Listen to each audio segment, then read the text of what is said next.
am amazed at how we human beings like to act surprised. Nowadays, unlike before, whenever I hear an elderly lament about being abandoned by their child or children, I can't help but wonder to myself, where did your children learn this was okay? Might you have abandoned them then, unknowingly or even unintentionally, as you're busy sorting out your young self? May I clarify here that I am not suggesting an eye for an eye, for this only leaves the world blind.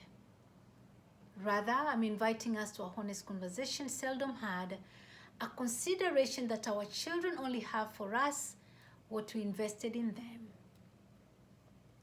For I am yet to see someone plant corn and reap beans. Even nature can bear me witness.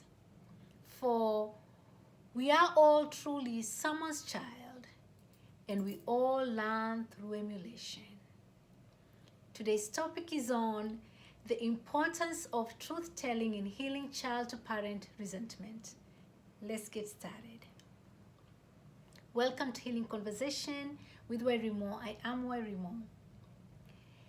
Do you struggle with feelings of unfairness that you're responsible of caring for your elderly parents? Do these feelings of unfairness feel valid to you and at the same time evoke feelings of shame and guilt that you even feel that way?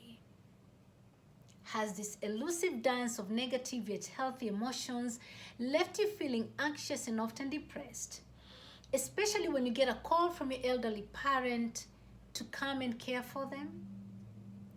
And do you wish to have a honest conversation with at least yourself, where you can validate what you got and didn't get, regardless of what your elderly parent demands or society expects? If you have answered yes to any of the above questions, then this message is for you. And if you've answered no, that is okay. Kindly share, for I am almost certain someone you know may. I am known for this statement, we are all someone's child.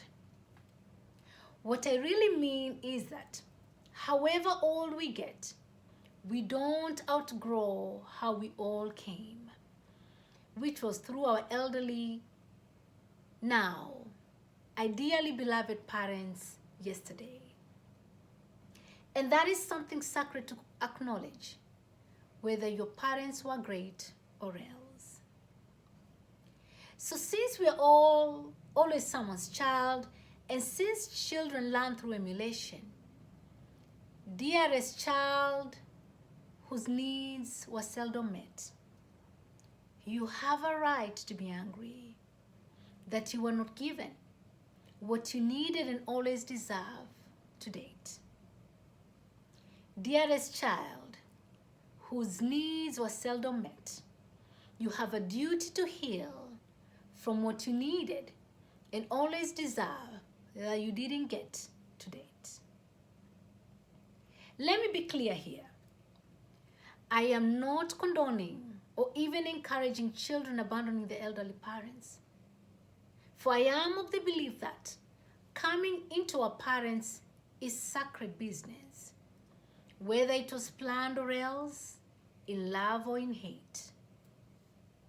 What I'm here to attest to is this: we cannot plant corn and reap beans, and that even nature can bear us witness.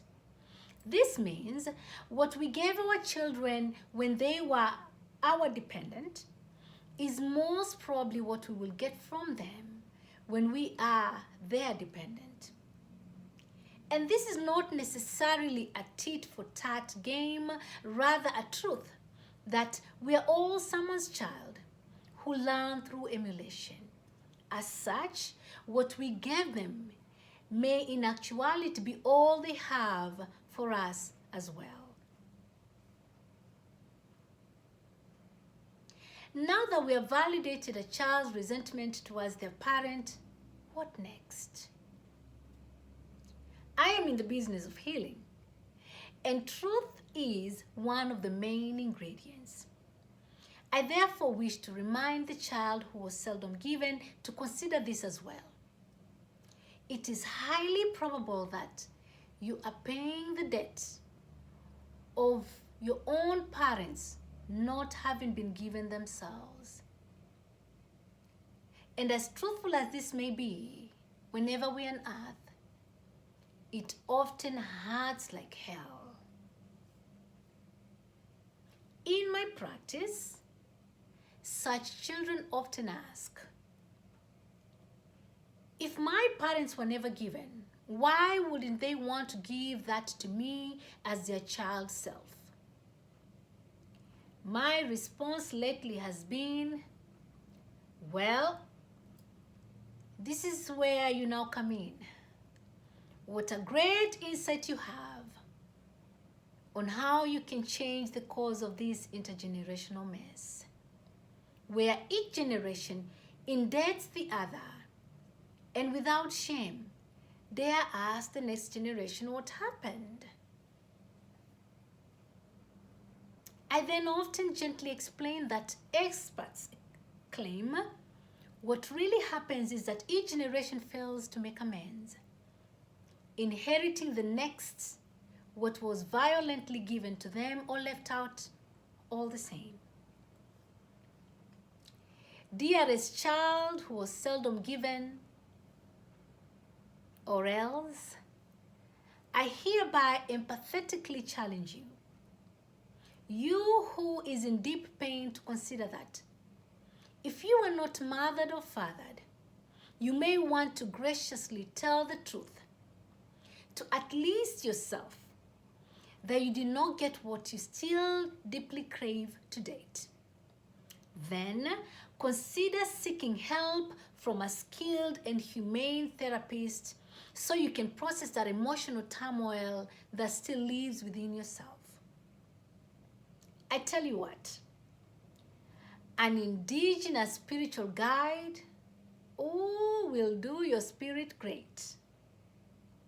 And there you have it, holistic care at best. For as negative as your family story may, it still is nonetheless sacred. For we are talking about how you came, beloved, in this place. I therefore hope you honor yourself by honoring your story of existence. For if you dishonor your parents, who may even not have given a damn, it still is the story of how you came to existence that is in question. And that is the story of you, which is sacred regardless. And if you ask me, whatever your childhood may, you're coming into this world, I can't insist like I already have, your being here today as well is nonetheless sacred, whether your parents gave or else. So next time you get angry at yourself for being angry at your parents who demand today what they did not invest in you yesterday, acknowledge that truth. Then see how you can be different from them. Otherwise, if they were that bad as a parent and you have now become like them in your adult self, why complain of them in the first place? Because it sounds to me like same game, different play. And that seems fair, if you dare ask. Simply put, dearest child who did not get, if you don't heal this resentment to do with your parents, your children may very well resent you as well when you become a parent to them and fairly give them what you were graciously given or else. Since trees make up a forest and not the other way around, when you heal one, you heal all. For tuning in today, I appreciate you immensely. And since this is free, kindly spread. May we all always be reminded that we are always someone's child. Amen, it shall be so. Thank you.